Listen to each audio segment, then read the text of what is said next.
Hello and thanks for joining us here at Newsmax TV. I'm John Bachman. Right now we're talking with former Navy SEAL Chief Chris Kyle. Kyle wrote the book American Sniper and is considered to be the most lethal sniper in U.S. military history. Chris Kyle, thanks for talking with us. Well, thank you, sir, for having me.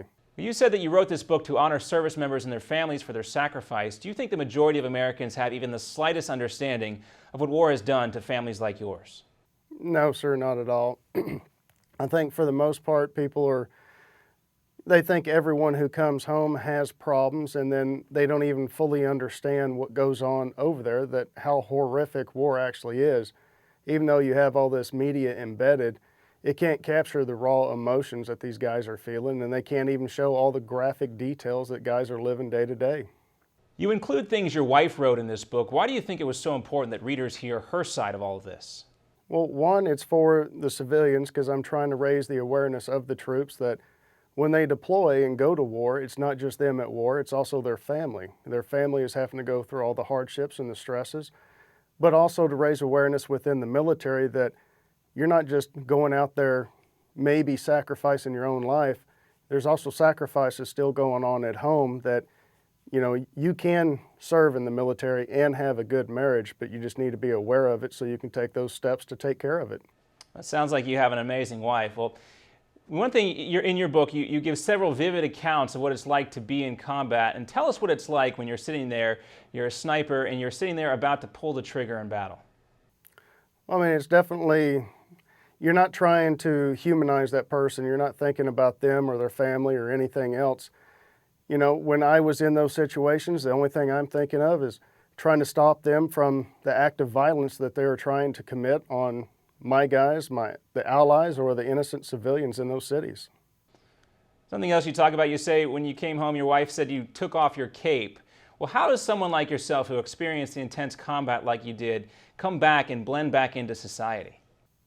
Well, when you come home, you definitely let your guard down. You realize that you're not in a day-to-day threat anymore. And, you know, I'd stub my toe or break it going up and down the stairs, and then my wife would just laugh at me. But it does take a little bit of time to assimilate back into the hyper-awareness that you were overseas, back into being relaxed here. But we usually had quite a bit of time at home to where could try to, you know, deal with the stresses and then let them go and then be back to normal. What is the thing you miss most about being an active duty Navy SEAL?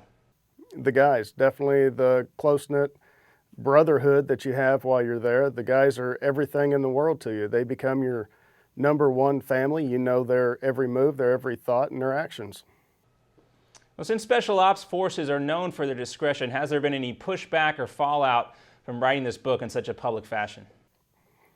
There's definitely some of the guys who don't agree with me coming out with a book, and some of them have even asked me about it. But when I tell them what the book is actually about, that it's highlighting Mark Lee, Ryan, Job, making them into the heroes that they are, and the fact that my portion of the proceeds are going back to those families and to the vets, then they walk away with a better understanding.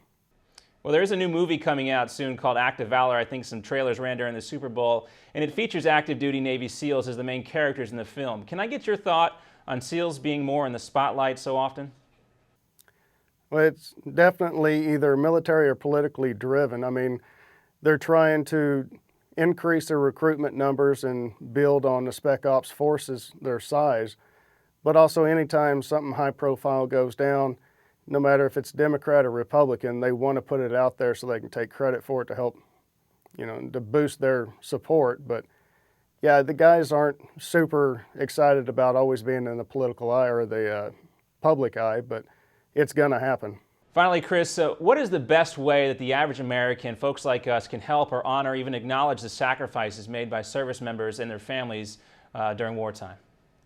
Well, it's not even just wartime. I don't care if you served 1 year or if you did 35 years. You've served your country and you did an honorable job. And whether you were peace or war, you put it out there and you were willing to sign that blank check up to including your life. So these guys, you know, everyone's starting to come out now and say thank you, especially in the airports, but I'm trying to get people to take it another step forward. Let's show them thanks. And it's just little random acts of kindness, whether you want to mow their yard or babysit so they can go on a date or take a nap, cook them a meal, if you just show them thank you, it'll blow them away, and it means a whole lot more than just thank you. Well, sometimes it feels like we can't thank all these folks enough. Former Navy SEAL Chris Kyle, great talking with you, and thank you for your service. Thank you, sir. I appreciate it. All right, thank you for watching Newsmax TV.